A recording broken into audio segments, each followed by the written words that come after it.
Middleton City Hall. I call the meeting of Middleton Plan Commission for Tuesday, October 24th, 2017 to order. The first item on the agenda is the roll call. Hubbard. Here. Paulson. Here. Olson. Here. Reed. Here. Farrar. Here. And Dorn and Zellers are absent. Okay. So the first item on the agenda, or the next item on the agenda, is the minutes. Did you guys have a chance to go over them? Sure, I'll move approval. All right. Second. Okay. Yes. So are we ready to vote? Okay. All those in favor say aye. Aye. Anyone opposed? So now we have a special guest here, and Abby is going to introduce our special guest. I just wanted, I'm not sure if everybody has had a chance to meet her yet, but the city of Middleton is hosting Noon. Her full name is Shonlada Janpum from Thailand, and she will be visiting us in Middleton for a month to learn about environmental sustainability. She's here through the U.S. State Department program. It's the ASEAN Fellows program. So welcome to Noon. Thank you, and nice to meet you, everyone. And for some reason it's cold here, apparently. It's cold for me. She came prepared. She has a winter hat. I took her to the Albrecht Garden, which are beautiful, and she got to look at the Thai pavilion there. Then on our way, we looked at the Alumni Park, and it's beautiful. Memorial Union, at Babcock Hall, ice cream. Nice. And then had a scenic drive, an observatory drive, and through the other scenic areas. So it was, well, anyway, want to show her this part of Wisconsin. So anyway, so the next item on the agenda is the pre-annexation agreement, Red Tail Acres, Bill Rangers, and who's going to take it? Mark? Mark, you're up. Bill. Yes. Bill Ranget is here in case you have any questions. In your packet, you will see the draft pre-annexation agreement. It has been reviewed by our city attorney, Larry Beckler. It will also be going to the joint Westport Middleton Joint Zoning Committee on November 16th, I think it is. And this basically is an agreement that is advancing the concept that you approved in concept on September 26th. I don't have any other comments other than what was in my staff comments. Bill is here to answer any questions you have. Yeah, it looks to me one of the key things for the next annexation petition is that it's a condition upon the agreement from the Dane County, which Mark has worked out with them, that they will provide access to property directly from County Highway Q. That's one of the important things. And the other thing is the concept plan will be refined and changed as we go along, and with mutual consent. And what are the other big things here to look at? And once it's annexed into Middleton, then we will follow the concept plan, zoning ordinance, other city ordinances, and we will still try that a Wanakee School District would allow into Middleton Cross Plains, but I hear that they are very reluctant. Anyway, we made initial contact. We'll see where that goes, but that would be a good thing if we can make that happen. Any questions for Bill here? So you want to get started? It looks like it. So who wants to get started? So we approved in concept a plan that would conform to our R1, and it sounds like this annexation agreement commits the city to zoning it R1. And I just want to make that it doesn't mean that the concept plan would have to be the final plan we approve, but that's something I spoke about earlier. Is it seems that makes the most sense to zone it R1 rather than any sort of PDD zoning, and that was, I think, perhaps the difficult issue with the neighbors in North Lake is, I've come to understand later, that North Lake was zoned R1, but that the developer chose to build lot sizes larger than the required minimum. So it seems like that seems reasonable. I guess the other question is, does a annexation petition require a majority or a supermajority vote of council? It will require a supermajority vote, so 6 out of 8 council members for an annexation, just like when North Lake was annexed in the mid-90s. Right. Same And process. so every time we annex land, we immediately attach our zoning ordinance to it. We will have a zone, right, we will do that. David, Kathy, I'll move approval. all right. Leaf is on the roll. We need a second. Second. Kathy is going to second it. Now the discussion. I just want to make sure I understand one thing in the staff comments. Is the annexation conditional on approval from the county for access? Or would that be, if we annex the land, zone it R1, but the county does not allow the access, then we have a parcel of land that's zoned R1 without access, we'd have to bring the access down through Red tail. Red Tail. So number 4 in the pre-annexation agreement addresses the public improvements, Kurt, that you're Okay, development. commenting on. So the city shall, but the condition upon agreement with Dane County to provide road access from the property directly to Highway Q. The city shall support and work with the developer to secure such access from Dane County. Once such access is secured and the Common Council approves the annexation, the city shall enter into a subdivision improvements agreement with the developer to establish the terms under which such public improvements shall be made to serve the property. So I contacted the County Highway Department, Public Works and Transportation Department a couple months ago and Okay. discussed this with them. They're well aware of this application and have already indicated their willingness to allow the driveway that's there today to be replaced and have a road built in its place, basically. So nothing's changed on that And, since last. right, and the property owner immediately south of that driveway is actually aware of this. I can't remember his name, but he supports the project. Yeah, Musa. He supports, yeah. Safety, there were safety right. things that he thought would Yep. be. Yeah, and I know the North Lake residents, one of their concerns is they didn't want access solely from Red Tail Pass because that would bring more traffic down their street. So I see this as a win-win, if you will, to have access off of Q, but also maintain the connection to Red Tail to maintain our street grid. So what would it take to enable it? So is it, who is going to petition, the developer or the landowner? Or? Well, once the annexation petition is submitted to us, we have 120 days to go through the annexation process and have the council approve it. And during that time, as I think it says here in what I just read, Yep.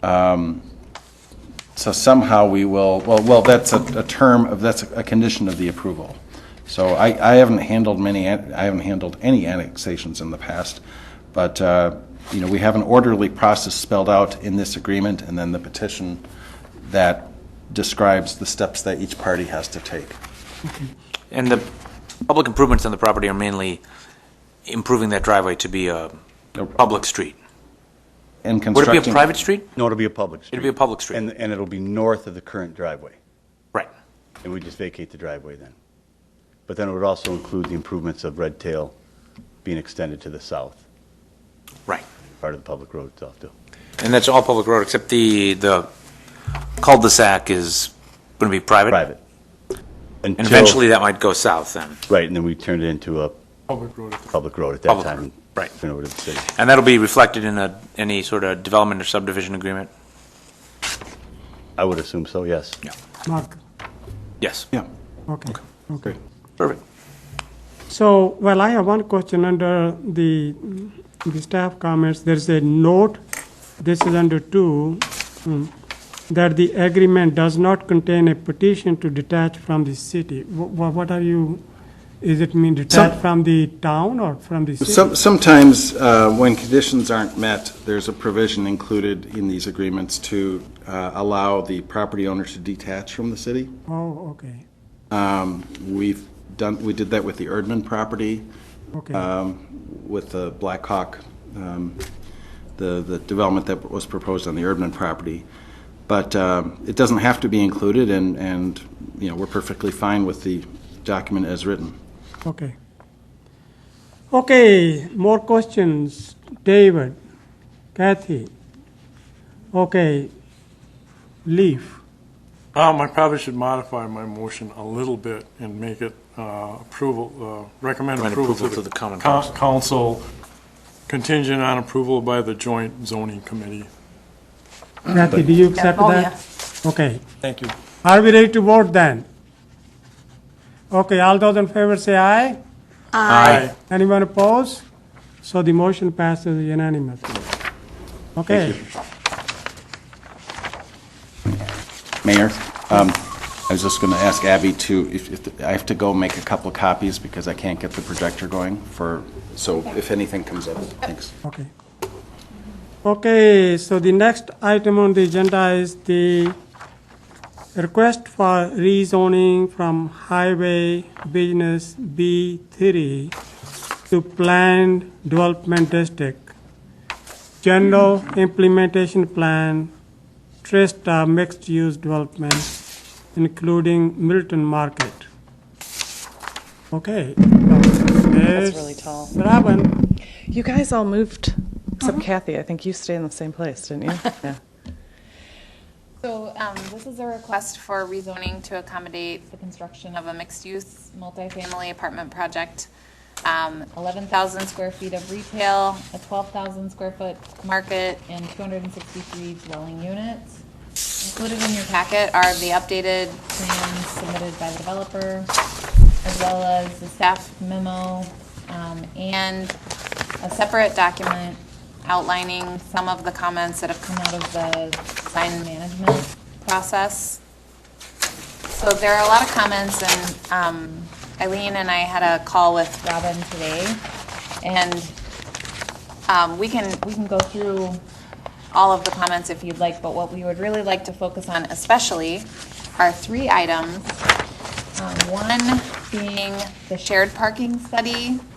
We would like the Plan Commission's authorization to proceed with the shared parking analysis. I know we discussed it at the last meeting, and there were at least 2 committee members that piped up and said that they supported that, but we wanted to make sure that the full commission was on board for that. And if you are, then we'll proceed with getting the proposal and beginning the process. And again, that's paid for by the developer, but contract is with the city of Middleton, so it's similar to how we do our TIA process, where we get the funds in escrow. And then the other 2 primary issues that we would like to get some understanding on are building massing. And I think, we've talked about that several times with the Plan Commission, and the developer brought up several reasons why it's not feasible for them to break up the buildings. Our staff standpoint is that those 2 buildings are very large. We showed the buildings overlaid on downtown Middleton at the last meeting. And we're concerned with buildings of that size. To the developer's credit, she pointed out that they're not that dissimilar in size from what's across the street if you were to take off the commercial front component. So that's one thing we really want to get Plan Commission feedback on, because otherwise we're just going to keep bringing the same the same staff recommendation, which is that the buildings should be broken up, and the developer will still keep making the same point that it's really not feasible for them to do that. The next item that we think is a primary issue of concern and that we would like to get some feedback from you all on is the retail, and it's mentioned in the design management comments that elevated retail that is not at grade with the sidewalk has not proven successful in the market. The developer is proposing that the retail would be elevated above sidewalk grade, and our staff, in particular our planning consultants who have a lot more experience working in other cities, have some concerns that might make it difficult the retail space and make the retail successful because of the separation in grade. Is this like it's on the second story then? Is that what No, I No, think is it's raised by about 5 feet. Is 4 feet. So 4 we're feet. bringing, because of the water table issue, same thing that Jacob did across the street, is raising the building up 4 feet on the Lisa Lane portion of it. And then it tapers off in the back, because the water actually gets better as the back goes. So an example of similarly elevated retail, although I'm not sure if it's quite 4 feet. The Valencia building, the mixed-use building with the apartments on Elmwood Avenue has elevated retail. Okay, so, yes, Kurt, you had your hand up. Oh, I thought David wanted to go first. Well, You can go. Well, let me follow up on that retail question. So, I understand this is more of a destination place. That when people say elevated retail doesn't work, they're talking about pass through traffic either by car or by walking. And I don't see a lot of people just happening to be driving down or walking down Lisa Lane saying, "Oh, let me stop in for a cup of coffee." So, I mean, I'm less concerned about the retail being elevated. Yeah, to that point, Kurt, is that we see the retail there being medical adjacent or service-oriented retail. We've already got an LOI signed with a health spa, a dentist, a chiropractor, of that vein. We don't see shops, especially on the retail side building, we don't see shops, we don't see restaurants, we don't see even health studio probably. It really is something you will go and hopefully complement what Meritor's doing across the street. So it's really a hybrid commercial retail front. And on the back side of the building, you can actually park at grade level and walk into the retail. So we're talking about the retail that's on the west side of the property. Correct. At least that's what I assume from the consultants, that's what they're talking about, not the market itself. is that true, Abby? I think they were concerned about both. Would the market be at grade? The market does have an elevation on the front, and then it goes up, the road goes up as you go into the site. It's the water table is the best back where Middleton Power Sports is. Maybe we can Yeah. take a step back. I'll give you some time to think. Yeah. We're concerned about this because, I mean, is it because they may have to use the space in another way? Or, why are we concerned about if they can rent out their retail space? Well, we just want to make sure that, that the project can be successful. And, Well, yeah. it's a mixed-use development, and we think that the commercial and retail space is integral to the success of the apartments and vice versa, and it's a redevelopment area, and this developer has conceptual approval for a TIF request, and it's, I think, over $10 million in TIF assistance if you include the interest. How dependent is the increment on the retail leases? Well, the total retail is less than 10% of the overall project because HUD doesn't let me go any higher than that anyway, so. Of the project value. Right. I mean, the increment would be generated by the apartments. Right. Right. But So at a certain level, if it's a developer-financed TIF, but you still she's want, taking the risk on whether the retail is leased. It's not. That's kind of what I'm getting at. Yeah, Kurt. yeah, that's what you're getting at. Like, why Okay. are we? Yeah, I mean, if they're willing to take But we don't the want risk- empty storefronts. We want Absolutely not. We want the viability, but what I am interested in knowing is that what is the database on which somebody is making a judgment that if it's elevated, that doesn't succeed? Is it one case, or is it 2 cases, or 10 cases? There are not that many markets, public markets of the same type around. So if there's, or is it just somebody's gut feeling? So what I like to know is some sort of a, if somebody is saying something, what is it based on? right? Yeah, and I don't think it was based on a study or a database or even specific to public markets, certainly not specific to public markets. It was just a comment based on how that type of product has succeeded in the market based on what our consultants are seeing in other cities around Dane County. But they're thinking walk-up retail. I think they are thinking that the project would be more successful if, when you're, if you're walking along the sidewalk, you can see in a storefront and see what's happening, and it creates more engagement with, pedestrians, and it would be more Right. successful. We just don't see a lot of pedestrian traffic on Lisa Lane. Yet. But hopefully they are. Yet. Development area. Yet. What's the status of the Meritor project? We had a conversation with them. So they were very polite. They explained where situations are. They have so many things to handle. So we are going to meet with them again in March. So To learn more. yeah, to learn more. And so they did not make any commitment in terms of date. They do want to do the project, but they just don't know when. Okay. They did have a lot of really good things to say about this project and the types of land uses that can be successful around their campuses once constructed.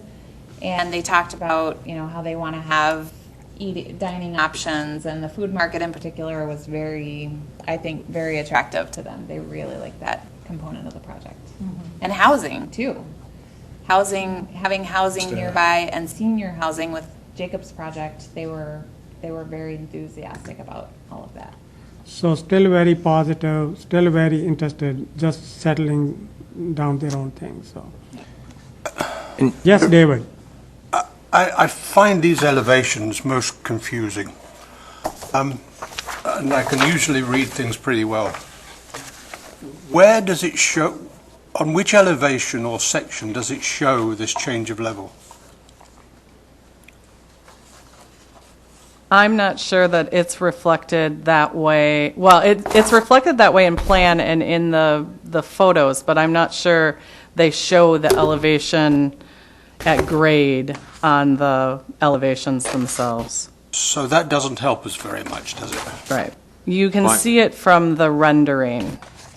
I can't see anything from the rendering, I'm Why, sorry. why it would black you and white? show elevations I at don't know anything the- other than grade? Right. It's, Why wouldn't you put that on the elevations?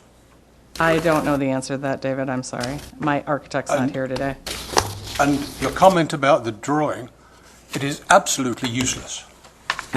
You cannot, I know there's a case sometimes for taking nighttime scenes.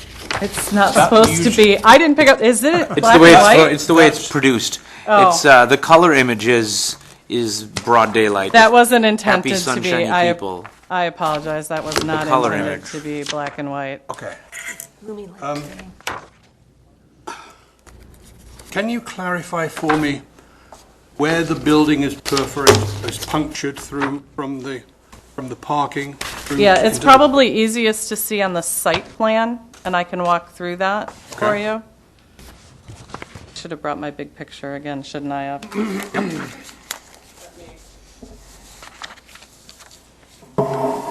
It's punctured here, so behind the retail. So this is roadway. Yep. But this is a- this is a sidewalk that will go through the building. How wide? How wide is, it's a full hallway.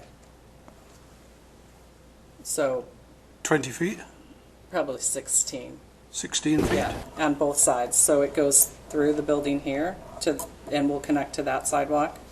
And it goes through the building here. Okay. And then there's also resident ones that go through the building here and go through the building here. I can point that out, so. You saw where I pointed? Okay. So So there's So the image is color. yeah, I know, but it's even that's not very clever. And it goes through the building. Well, you see a little bit of elevation right there. You see It's murky at best. you see that elevation right there. That shows some slanted. So- There's the so- sidewalk in front, across the whole street, right? Correct, yep. I mean,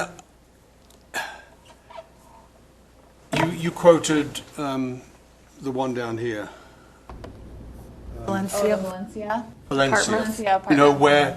where the whole sidewalk is elevated, and you can walk along on the elevated level with steps down. There's both. So there'll be a full sidewalk at Lisa Lane level, and then at the retail side and the market side, there'll be a full sidewalk that you can walk up to on the, if you're entering from that side of the street. Okay. So it will have a full sidewalk and on the market side, it'd be wide enough to have tables or things of that nature out on that side. So Can I show you the picture? Is that what you're referring to? Is right here, Correct, yeah.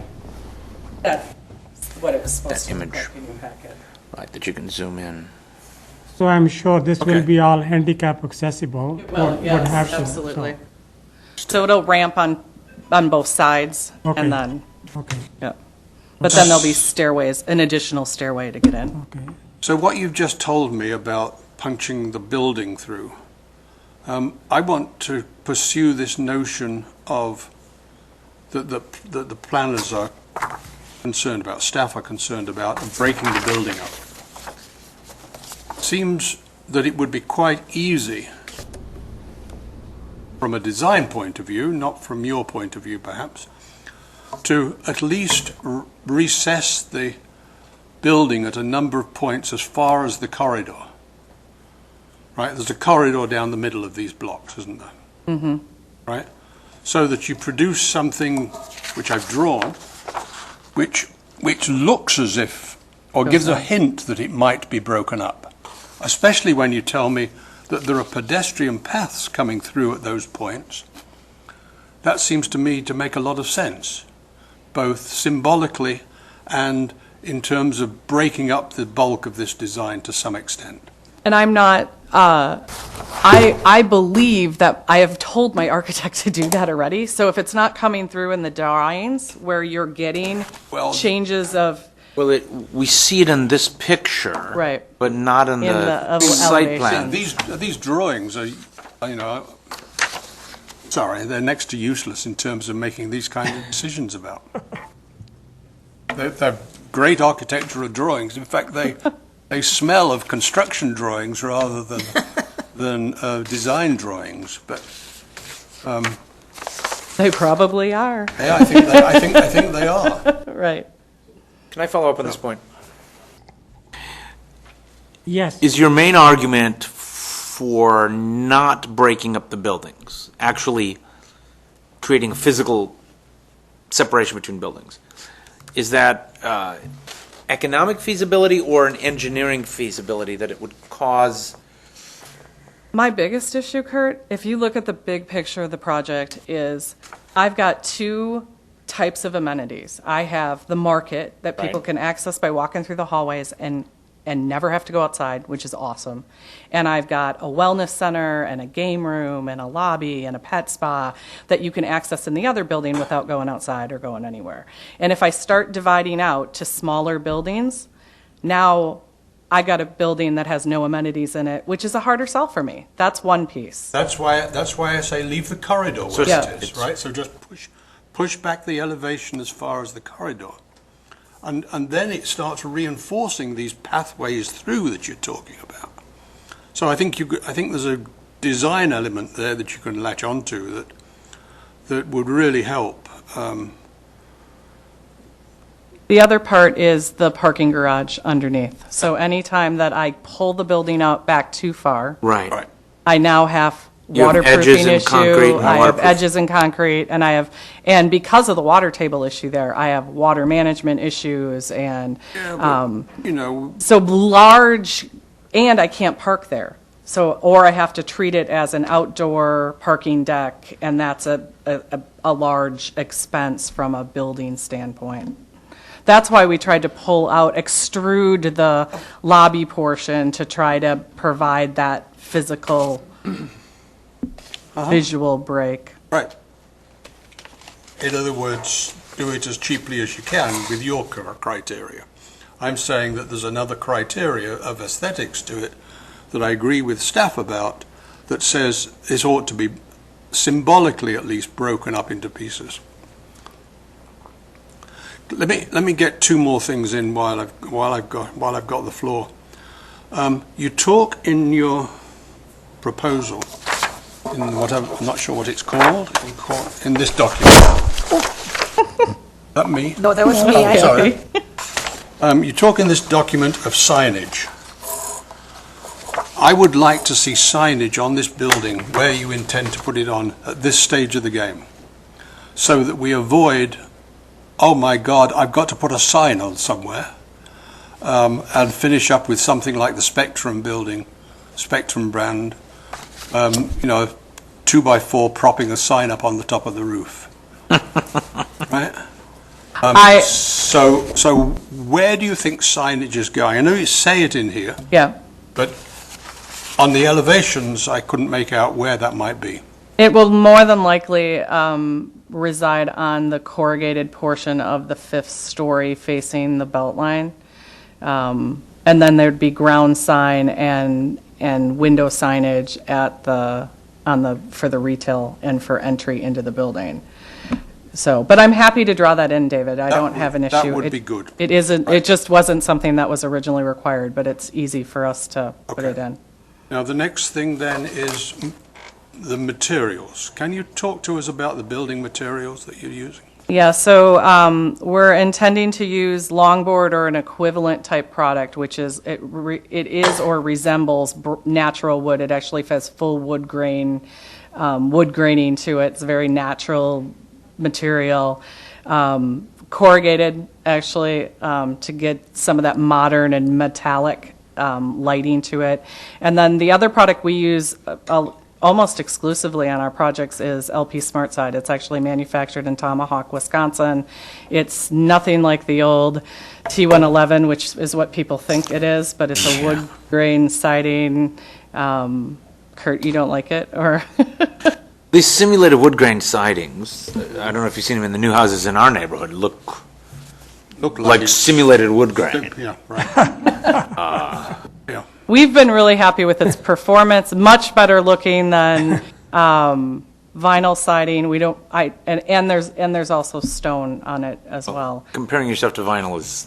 Well, the lowest, right? But that is, I mean, I am a big fan of SmartSide and its competitor, which is Hardy Plank. The problem with Hardy Plank is it's got crystalline silica in it, so environmentally I don't like it as much.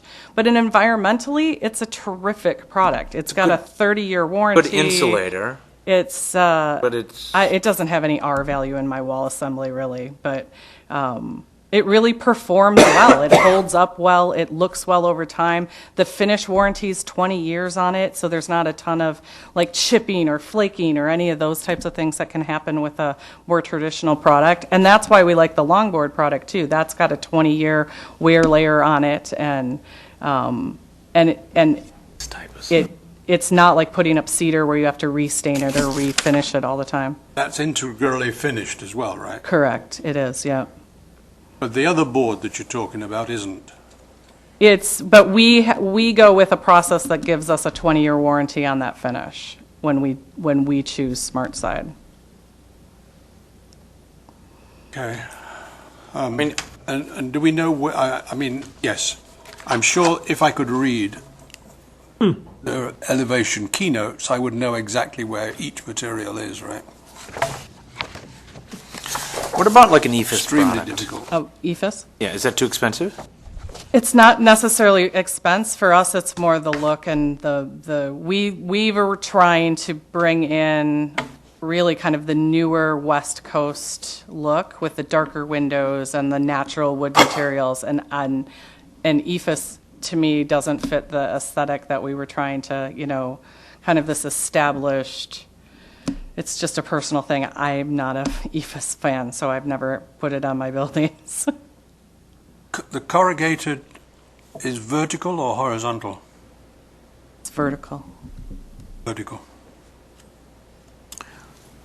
With the West Coast look, I mean, we're not West Coast. No, but it's the design trend of those natural materials and more natural elements and mixed with modern, and the dark windows is coming here. Oh, okay. So like when we did Traceda, those brighter colors and kind of the stuff that Viridian did out towards Black Hawk Church and things, that was kind of the trend, and that's trending out. And these more natural mix of wood and dark and metal are becoming the more, trend forward. I'm not building a California beach house. I'd never build a California beach house here, but I'm trying to get things that it won't look dated in 10 years. That's our intent. I'm still trying to understand it. Which is Unit 1? I don't know. No, sorry, Unit A. I don't know the link. I mean, because it says Unit F, Unit F, Unit D, Unit A. Yeah, I guess they were in, those details I have seen in the past. I don't know where they are now, so. But it doesn't reflect on the plan here, right? What's your specific question, I guess, David? He sees these elevations, he doesn't know which building they attach to. The elevations okay. are called Unit F, Unit F, Unit D, Unit A. Which one is which? So Unit F is the market.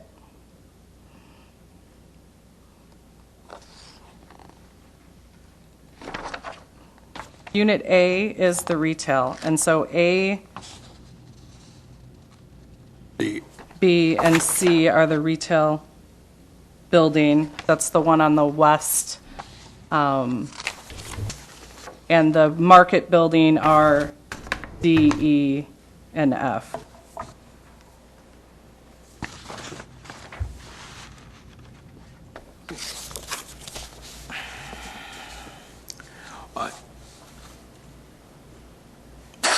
Well, I think you know that normally that level of detail we look at the SIP stage. Right. But I think the reason there's such concern to get it right ahead of time is that this is going to be such a transformative project for that whole area and such a impactful project for the whole city. So,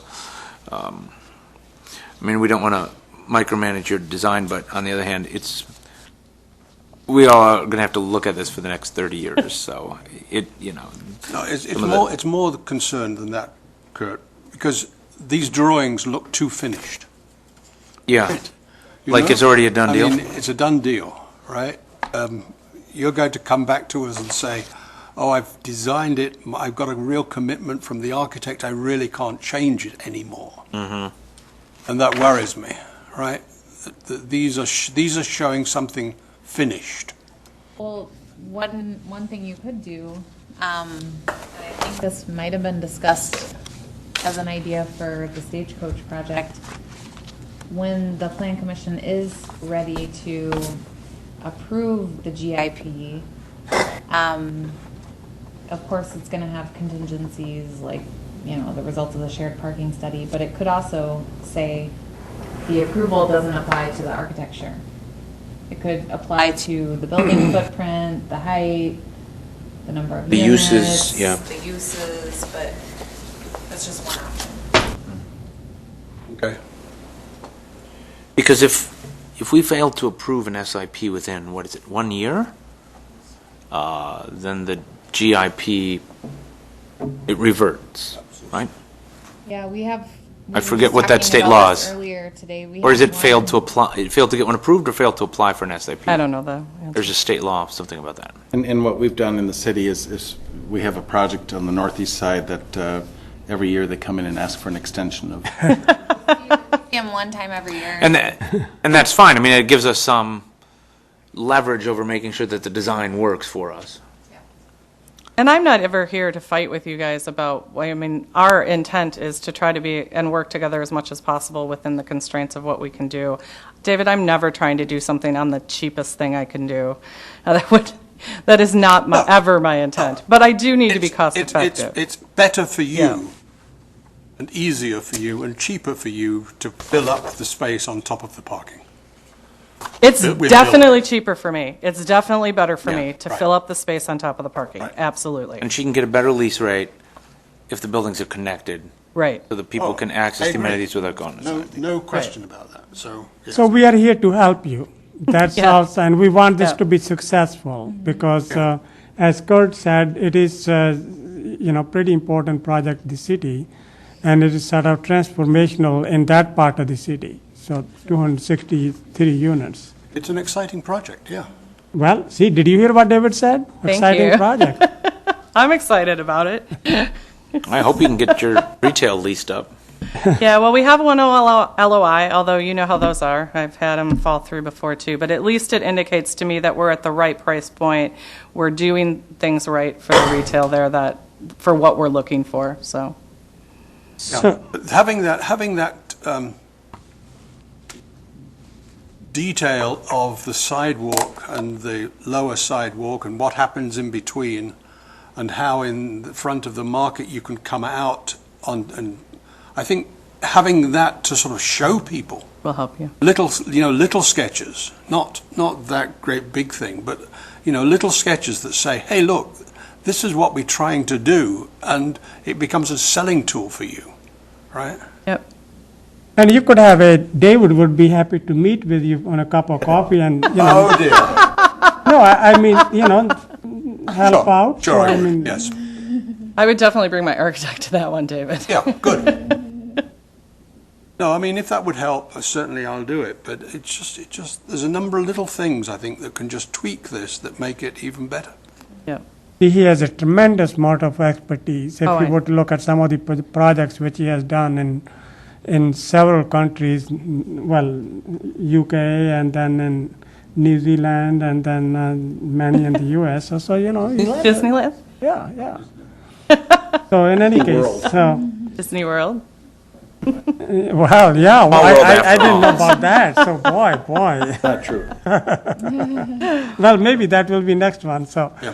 so we have set up a try to. So Abby had three questions here. Right. We answered the breakup of the building too big, and I guess that is we are sort of satisfied. Or Kurt, you have more? I would questions? still like to see, you referenced that the massing is similar to Jacob's Meadow Ridge. Yeah. Do we have a at scale drawing of how those two would look massed next to each other? Is that right? It seems like Jacob's building is more compact. It's deeper, but yours seems at least visually more extruded and long and narrow. Jacob has a few more units, but we did compare if you took the market off of the market side, that building and our building are almost identical. We can lay The some L overs. portion is? Pardon me? The L portion The is? L portion, Oh, yeah. okay. Right. The That's- same with the other building, the L portion, or the non-L, because we didn't make it an L, so it would have a little bit, break that up a little bit, is the same size if you took the retail portion off the front of our building. Okay. So you work with Abby, or she show this. How does it superimpose or something? So, okay, that's I mean, a good We'll put that in question, the next Kurt. packet. Yes. Okay. More questions, Kurt. David. Kathy. No, I like David's idea, though, of having the bump outs and stuff. I think that would look really nice. I didn't hear all that. Having the what? Where he has it, where it's cut out towards the, where you can access through the building. I like that idea. Leave. Yeah, sounds good. I would also support the shared parking Okay. study. So that was the next question, the shared parking. Let's have everybody's input. So you're all set up agree that we should, it will save you a lot of money, isn't it? So I think. Well, and I'm not opposed to putting more parking on the site. I'm having really struggles with the stormwater issues there and how much water we have to retain because it's considered a virgin site. It's considered not a brand-new development, not a redevelopment, even though it was used historically as a softball field. It's a considered fresh development. So the stormwater levels are much higher than, say, what you have to do downtown here. So I'm not opposed to controlling stormwater, don't get me wrong at all, but it is a challenge there. No, I actually like what you have proposed, so we just, so what do you guys, Mark and Abby, what do you want from? For the I guess stormwater, just- it just has to cover the bases. We just want a recommendation from Okay. the PC to move it forward, but I guess what I'm hearing on the other issues is you guys are less concerned about the retail being elevated, but you want detail and maybe some sketches to show how the two sidewalks would relate and how they're connected. You want recesses to make the building appear to be broken up rather than actually breaking up the buildings. That's kind of like what I'm hearing as far as consensus. And integrated with the pass-throughs. Integrated with the, so they feel like they're part of, visually you can see where the pass-throughs are. Okay. And then for the shared parking, we were hoping to get a recommendation from you. And can I add one more thing? A little bit more information on the materials. Sure. Well, I'm happy to bring them back, actually, bring samples. Would that be helpful? I think it's knowing Where they are. understanding where they are on these Okay. little drawings, right? So I'll make you bigger drawings bigger next time, drawings too. so we can Yeah. see it. So there are a couple of things which I do like what you're doing, that 20% of the units are family housing units. That's very impressive. And that your landscaping will exceed the city requirements. I like that as well. So, and what's really interesting is you're planning some visually impaired package. I think that's good. So, yeah, there are other good things too, but I certainly like these ones. Anything What's our else? time frame on this? Do you need to close on the HUD loan soon? Yeah, I'm kind of, this is what I was talking to Abby about today, is I can't, because of the way HUD process works, I have to have complete plans done for HUD before I can actually finish the loan Construction approval. drawings. So That's why you feel like it does look like, the materials are an easy change on the exterior. It's more of, I need to continue working on the interior so I can turn them in at the make sure. And so and every you need few weeks zoning we approval? delay. You need zoning approval? No, I don't, but I need to have confidence that the Plan Commission isn't going to make me break them into two buildings in a month and a half. And I guess also for staff, when are we anticipating taking a vote? We've had the public hearing? Yep. When are we anticipating taking a vote to recommend the GIP subject to all these conditions? We talked to Robin about that, and we figured that that would happen at the Plan Commission meeting on Tuesday, November 14th. And then it would go to council the following meeting. Robin wouldn't be there, but we would have our staff there as well as, Plan Commission. And that's adequate time for you? yeah, I will get this done, yeah. But yes, but if it goes past that meeting, then I have a real issue. We are hoping that they can do it quickly because they have most of the model in place now, but we don't know that for sure. Right. Okay, Can I make a motion? do I would make a motion to authorize staff to undertake the shared parking study. okay. Is it the motion you're looking for? Okay, there's a second. So, all right, questions now. So, are we ready to vote? On that? Yeah. Okay, all those in favor say aye. Aye. Anyone opposed? So the motion passes unanimously. And, I mean, just my general thing is, let developers supply as little parking as their lender will let them get away with supplying, because the more parking we make you, right, we do this where we make the developer provide a lot of parking, and then we give a lot of TIF to pay for that parking that we make them provide. We can save a lot on both sides by And also, by reducing parking and then keeping the option of forcing it later if it's a problem.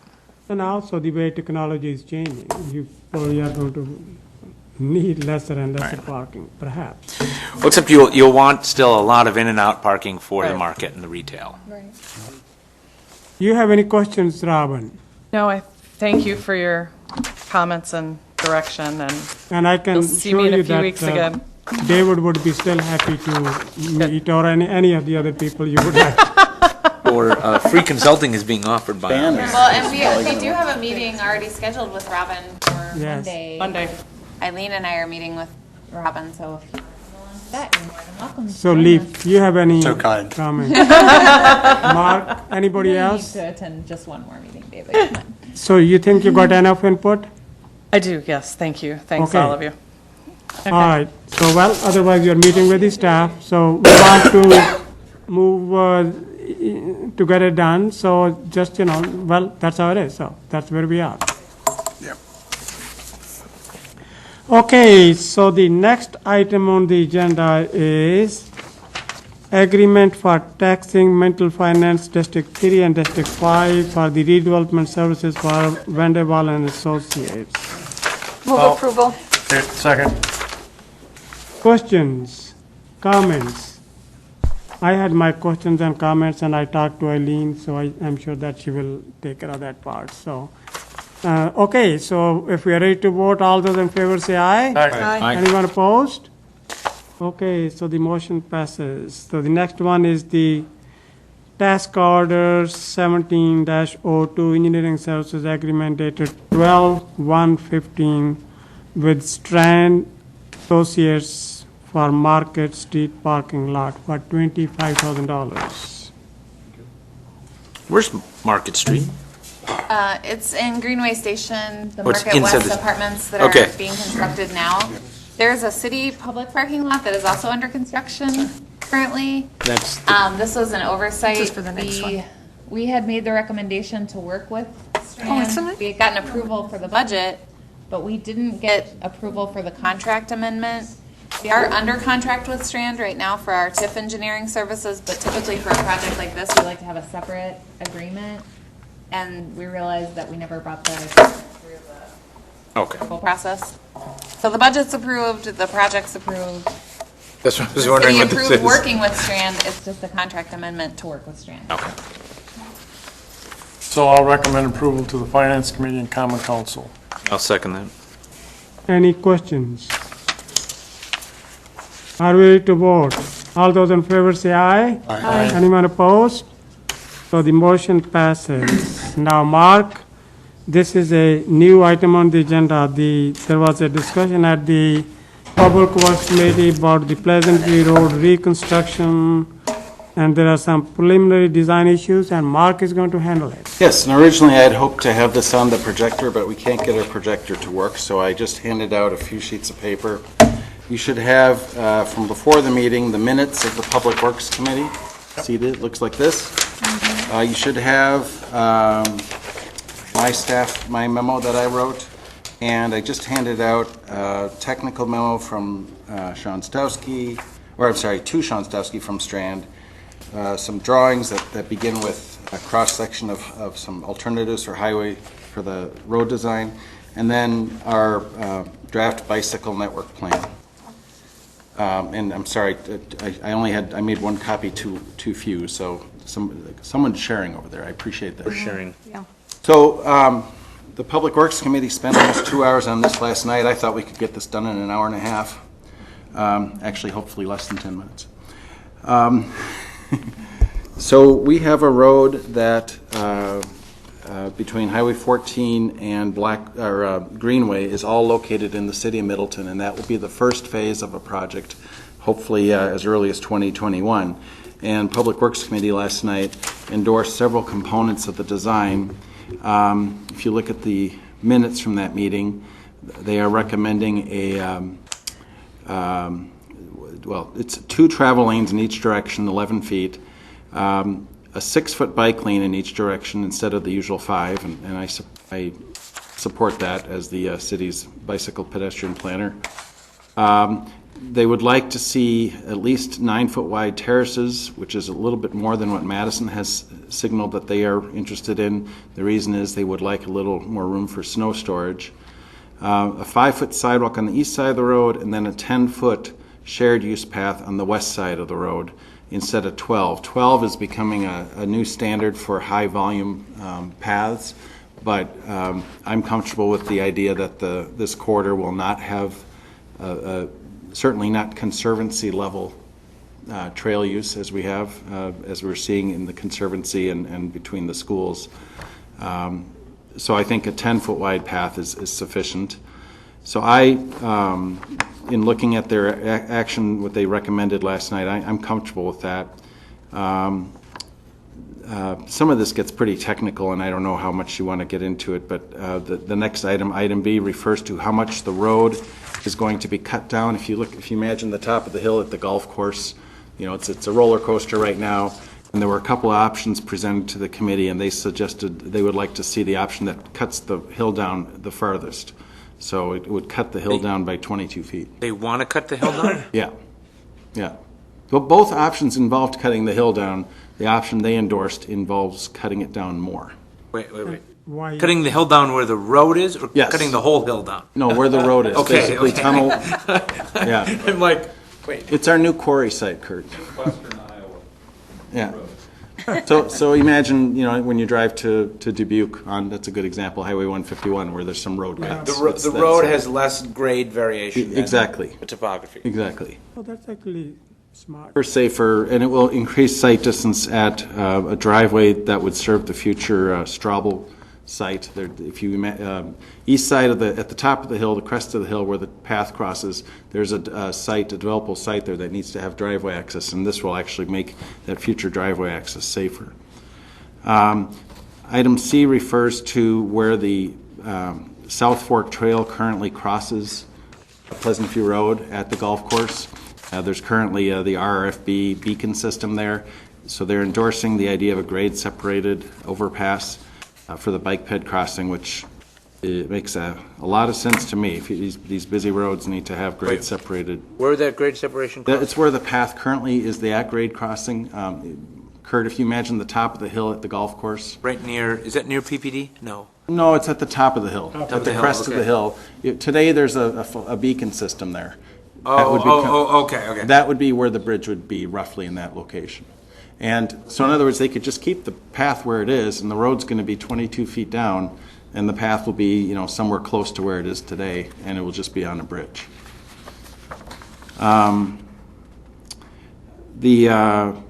There's also discussion about whether to realign the golf course driveway.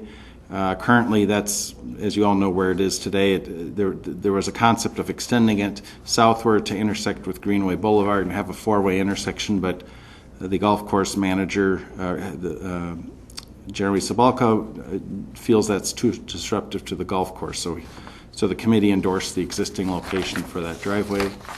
On the back of the page, E, this gets very technical, but in terms of the station numbers for the road, but basically what this is saying is where would there be full access versus right in, right out only.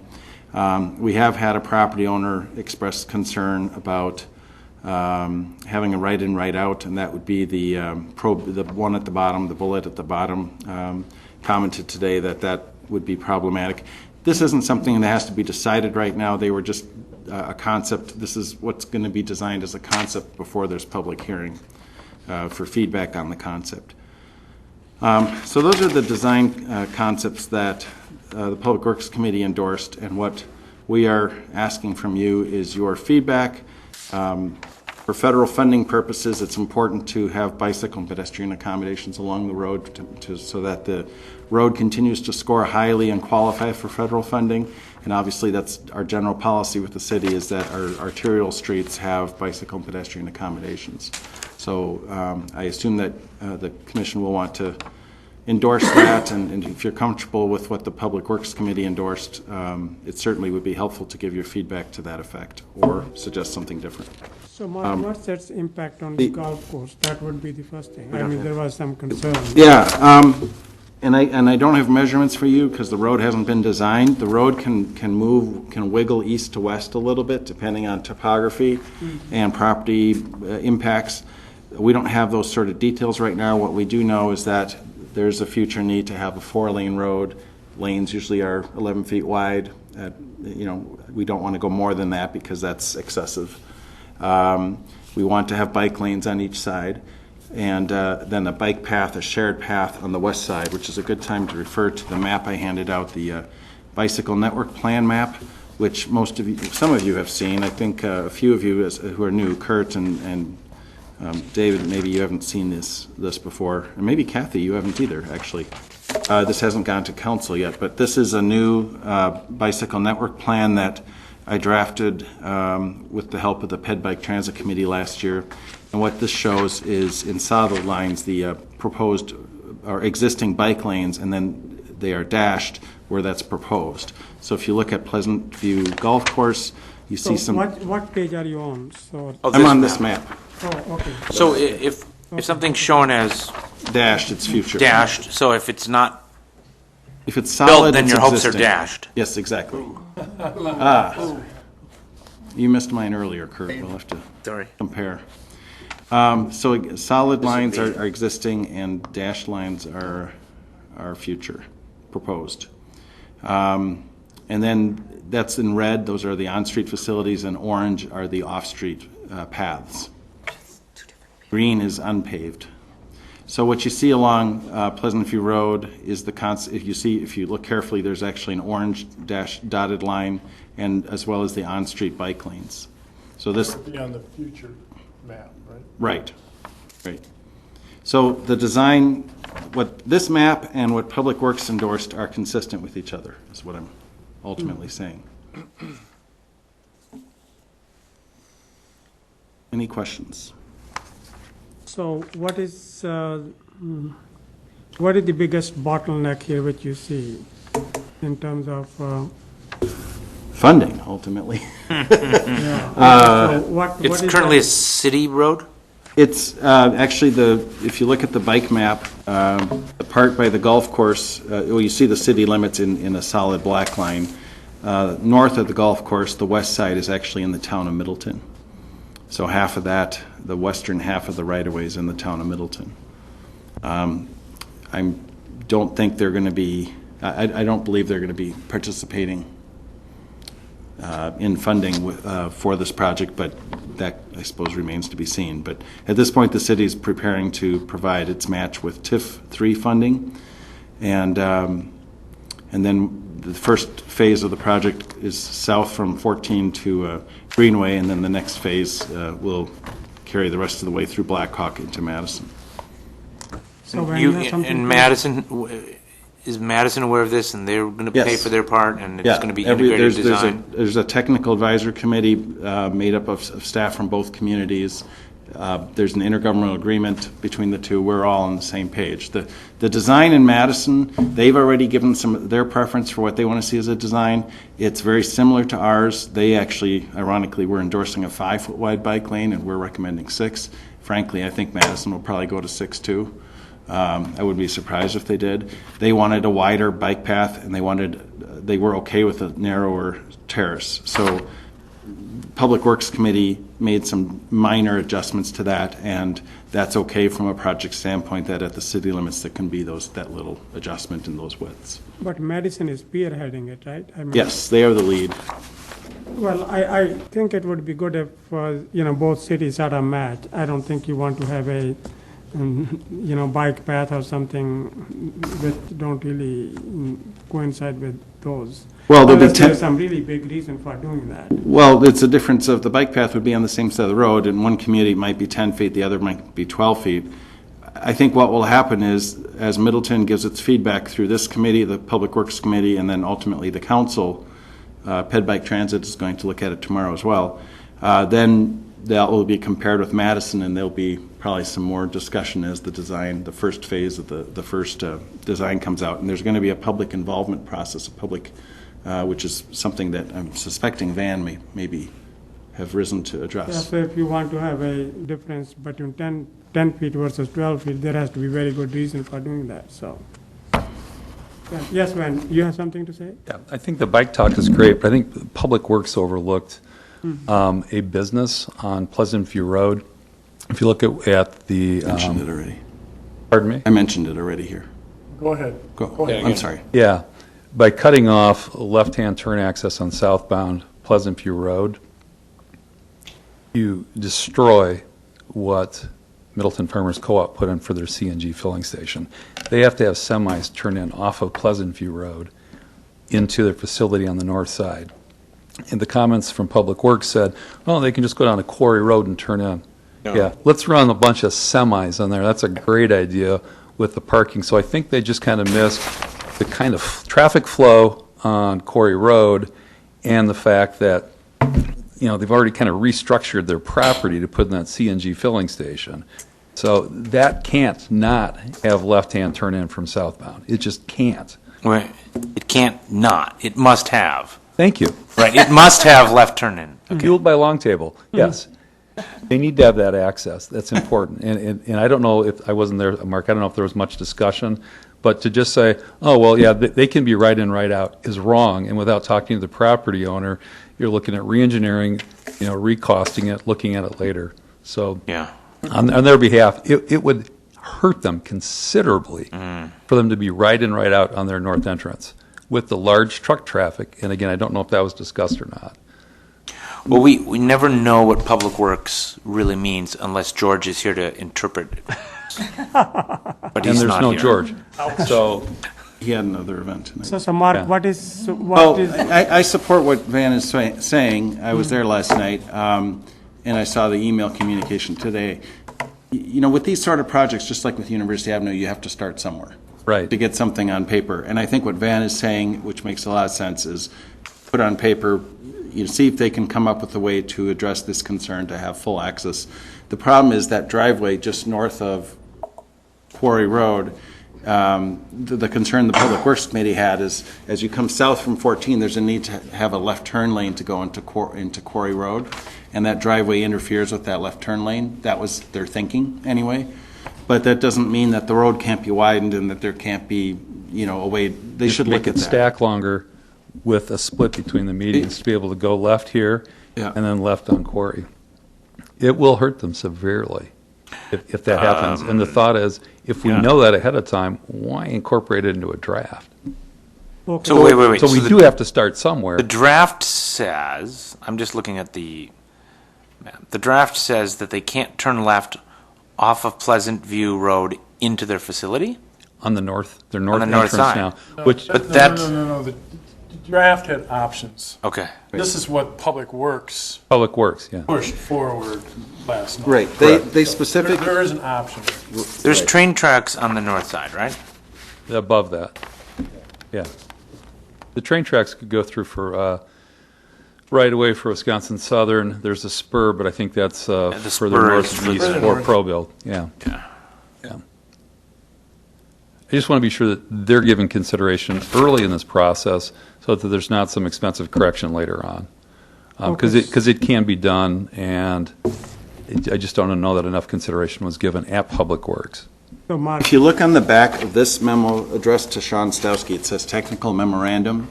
The very last item on the back page, page 8, Strand was asking the city to provide input regarding desirable or acceptable access to parcels along our segment, Phase 1. For example, residential parcels being allowed right-in, right-out access versus a commercial parcel allowed full access, which is what Van is advocating on their behalf, which makes sense. So what you could do tonight is, if you are comfortable with the balance of what Public Works Committee suggested, absent any other feedback we've gotten from the public at this point, you could endorse these concepts, but then flag this specific driveway, recognizing it's a commercial parcel that is accustomed to full access and it's imperative that they have it.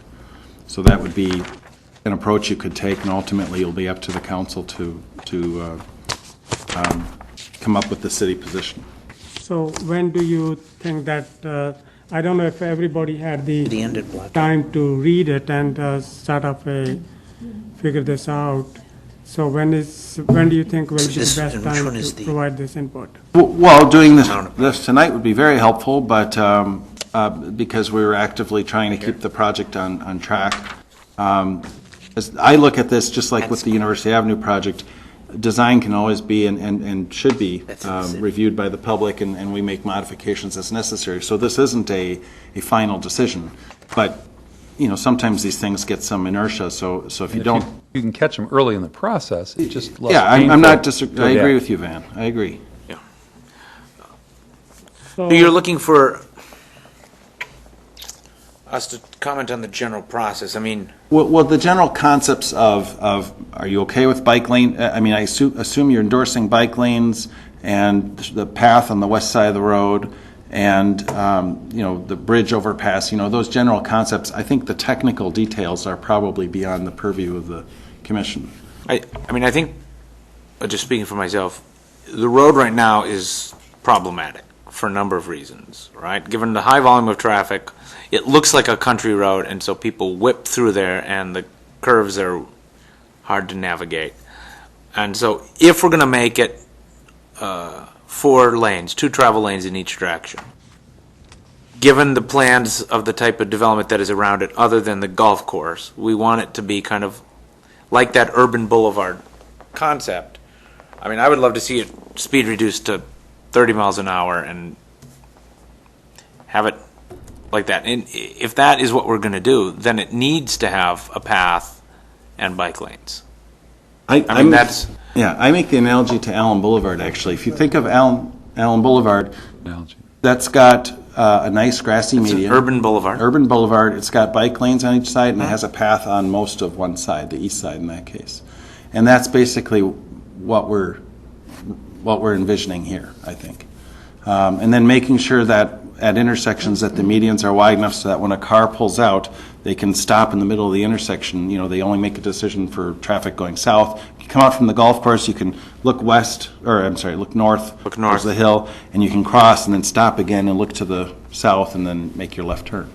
So, those concepts are all important and I think are getting pretty technical, but if the general concept of how the road functions, if you think it should function like Allen Boulevard, I think that's what I was thinking, like urban boulevard feel like. Exactly. But with slowing enough down that it feels like it's not just people whipping through. Right.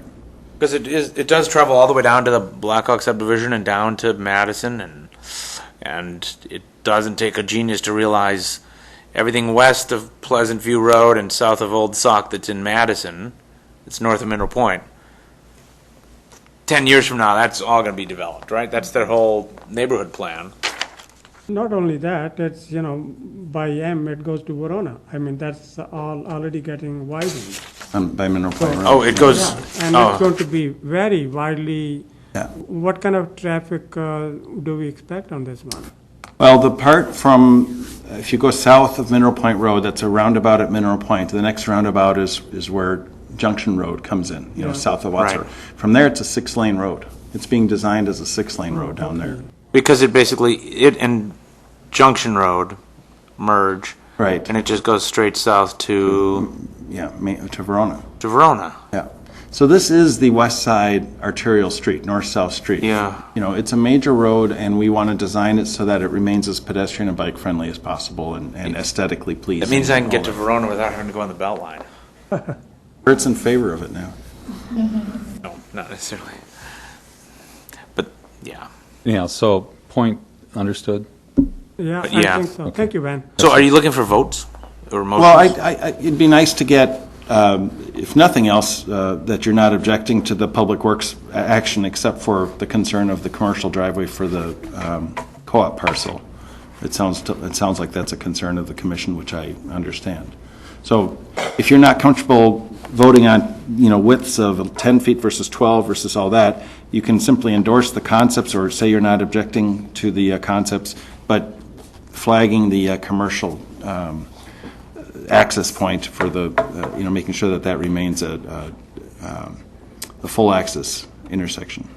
I would like consistency between two cities unless there's And we'll work toward that. unless there's some very big reason. So I don't think that there should be, overlanes 10 or 12 feet versus, boulevard and stuff, because we are neighbor cities, and I think it shouldn't look like that, this is one city and this is the other one.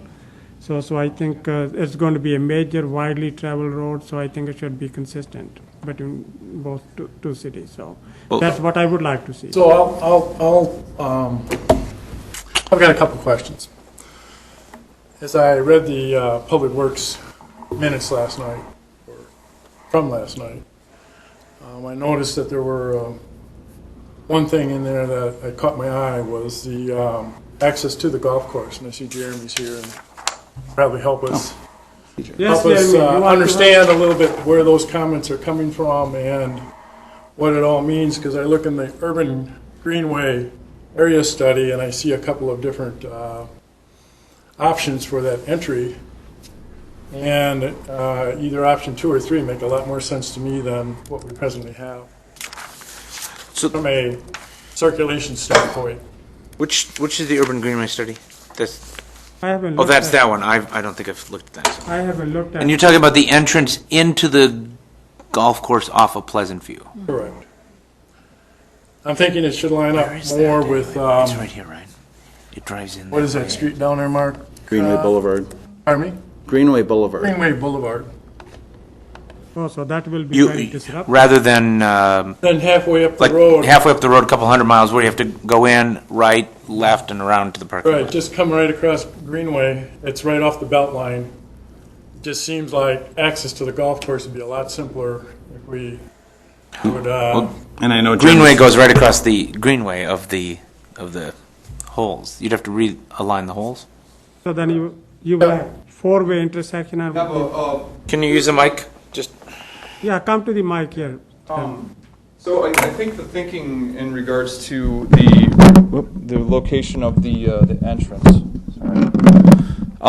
was there's a couple things. Number one would be the disruption of our revenue stream, right? If we had to relocate that entrance to what would be considered to 2 Lake, we would have to redesign the holes, so that would shut down 1/3 of our golf course in order to do so.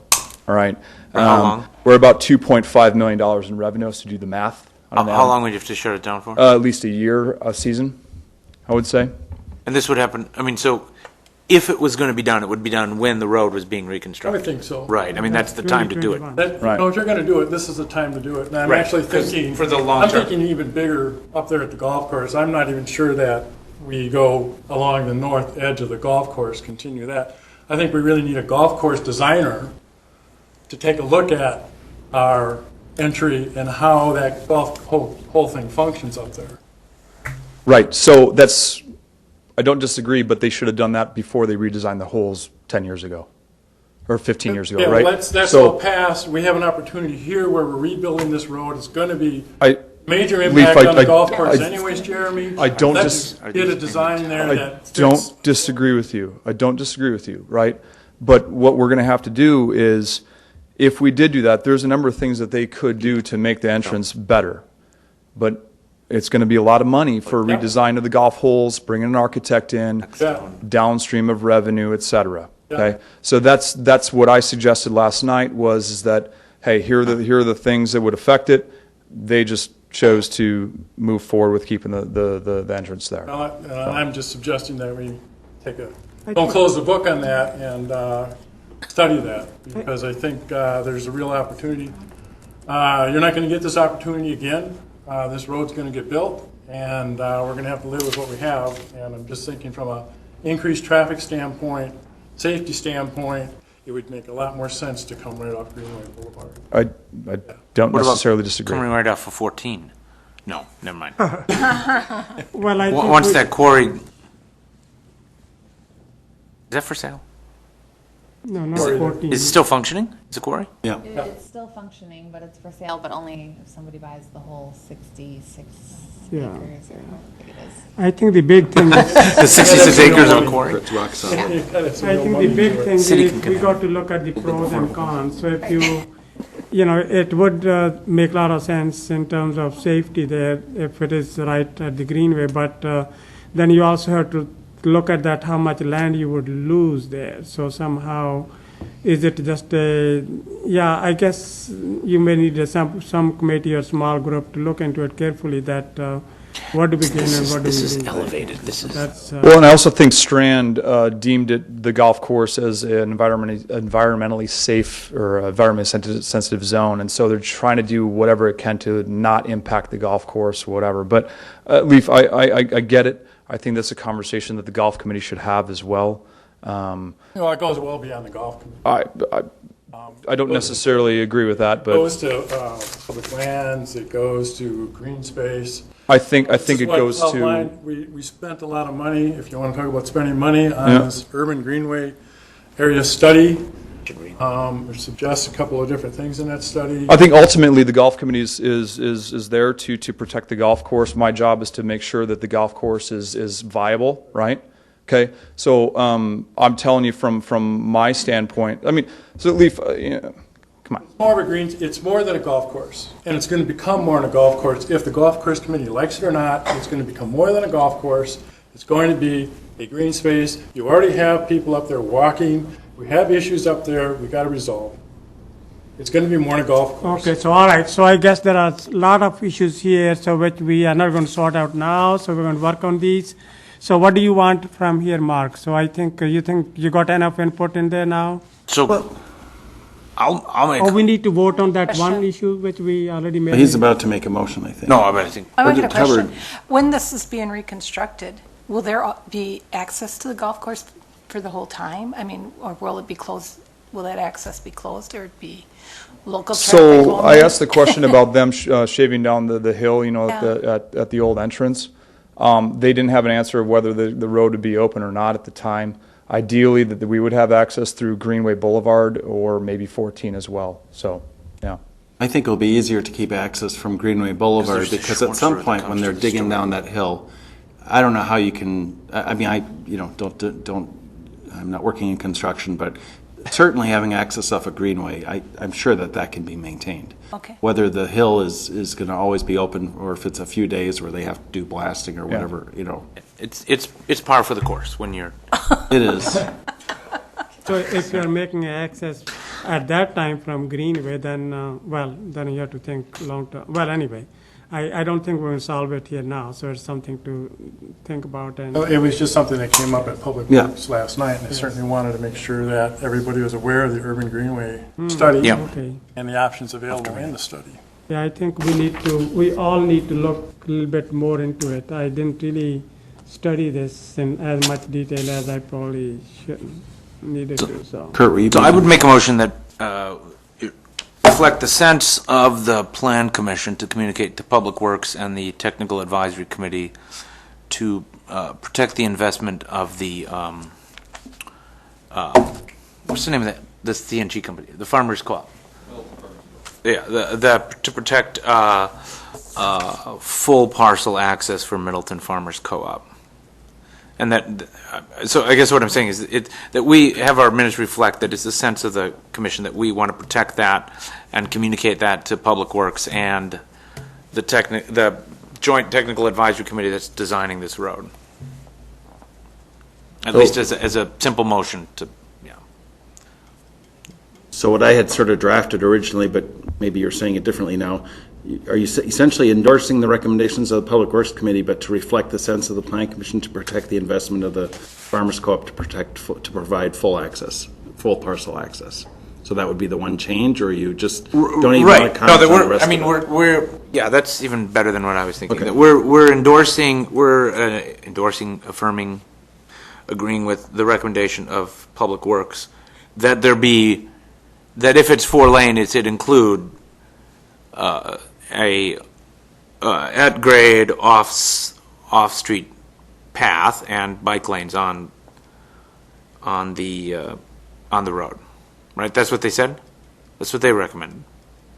And make sure that we coordinate with The Madison city in a of way Madison, that it looks like, yeah, right? That I we- mean. that it's very similar. Right. We like the idea that there's a shared use path, which is at grade, but which is physically separated from the road. That's what it would be, Mark? Yeah. And that there be on-street bike lanes, consistent with an urban boulevard design concept. But yes, that we want to protect the good businesses' access and investment.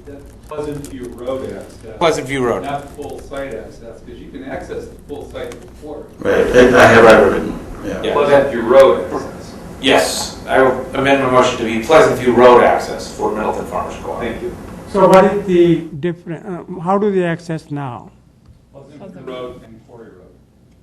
So a it's- truck would come down University Avenue. UW provision. No change, Gurdeep, is the answer. Okay, just keep it as it is. Yes, but with They 4-lane come, road. they come from the business park south on Pleasant View Road. They take a left into the diesel pumps and the CNG pumps Okay. off of Pleasant View Road, and they exit typically off of Quarry Road. So the circulation for the site I is see it. Pleasant View Road from the north to the south, and then back to Pleasant View Road. Because the pumps are, yeah, Yeah, they're looping in and back out to Pleasant View Road.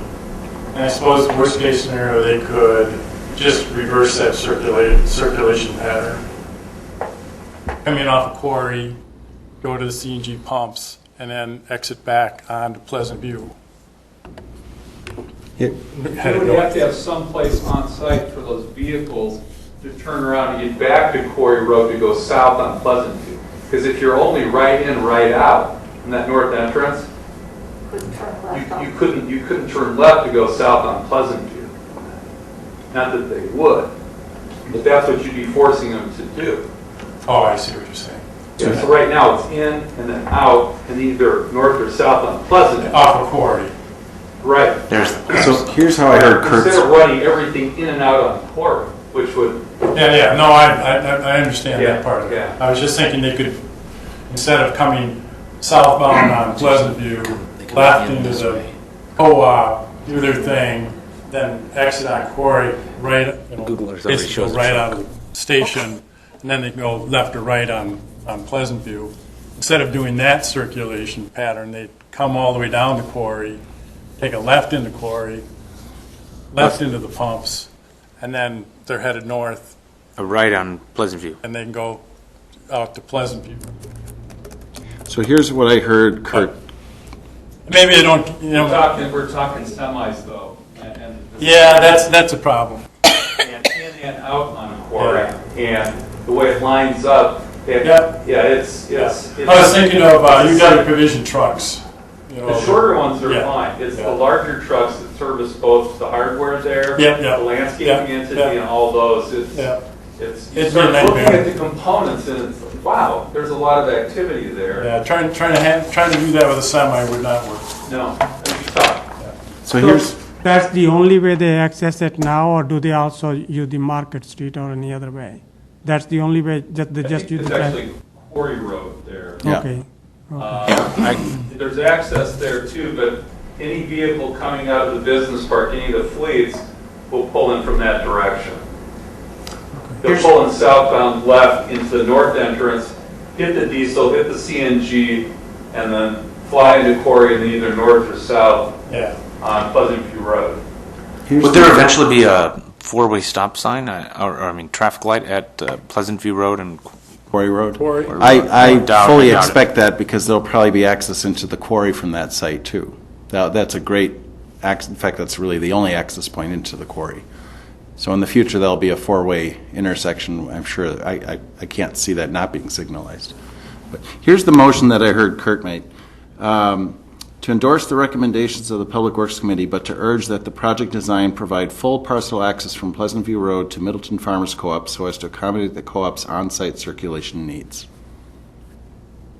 you sound smarter than I am. Okay, so, You don't want to say anything about the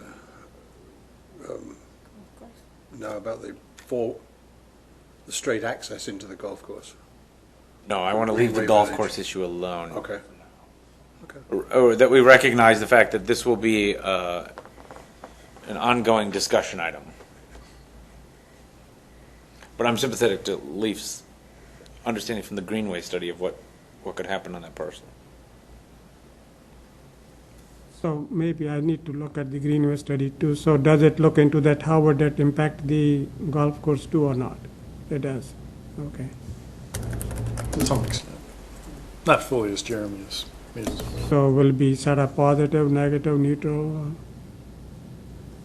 Well, It's gonna take some design work. Who seconded the elegant motion? Yes, Kurt. yes. Did someone second that? I don't know. I'm asking who did. Is a second for Kurt's motion. Second it. Okay, any questions? Yeah, I'm not going to vote in favor because I don't think we need to sweep the access to the golf course under the rug at this point in time. I think it's too important to not address, and by us endorsing the full minutes of the Public Works would say that we are in favor of the access, maintaining the access. So, And I Allow the access to remain as is. can I amend the motion? Not to- going to be part of that. Right, okay. I didn't realize I was including that in my motion. Can I amend the motion to say that we are only endorsing what's listed as A here, right? Travel lanes, bike lanes, shared use path, and not Leaf, do you want us to take a stand on what should happen on the golf course, or just not take a stand on either way? Encourage an investigation into. I think the way I see it, it's still really premature for us to make any recommendation. I think your Public Works Committee was a little short and didn't really Yes. look at Right. what the Greenway, the Urban Greenway study outlined. I think they were looking at the road project and not everything else that was involved with our Greenway study that we did specifically for that particular area of the city. And I like to look at this technical memorandum, maybe talk to some people, look at that Public Works minutes as I didn't get to see last night. And I will look at the Greenway study as well. I don't think that we're ready to make any motion, but I'm not going to Well, vote then for it. The motion's been made I and will- seconded. Yeah, okay. I can withdraw the motion. Can I just, so I don't disagree with what Leaf is saying. I think it'd be wise to entertain options. I'm just telling you how it's going to affect the golf course, right? It's going to shut us down for a season, right? 1/3 of our business, okay? No, so what I'm But what I want to saying do is, I don't think we know that, Jeremy. No, but I don't want to take a position either way until we know. Fair. And I don't want to actually, I inadvertently made a motion that apparently seems to endorse something that I don't actually agree with. So I can either amend the motion to just remove any mention to the golf course, or just not have a motion yet. I have an amendment. I've reflected your amendment already. Do you want me to read it, or do you want me just to cast this aside? I don't. Do you really need us to say something? Otherwise, we can just withdraw the motion and not have I any think record. let's withdraw the motion and. Yeah. I'm just worried about the effect on the timeline. Just a and- minute. Sorry. Yes. I think Alder West wants to. Okay, yes, Susan. Yeah, I think one thing in terms of Jeremy's comments on the golf course, this is a bigger issue in terms of if the golf course gets shut down for 6 to 9 months or so. not the entire course. No, but part of. Okay, if the golf course gets shut down for a significant amount of time, this needs to go to finance and council in terms of budgeting issues. And I think we need more input than just planning, public works, the golf course, and any other committees that would be involved in this. And also, if we make this motion, I mean, what does it really do? I think I'm in favor of if you want to withdraw it. I'll let's withdraw carry the it, and motion, There will yeah. be some time to, Kathy, it's okay with you? Okay, all right. So I think we had plenty of discussion, so are we ready to adjourn then? So moved. Second. Okay, all right. Thank you, guys. We are adjourned. And so, Mark, let's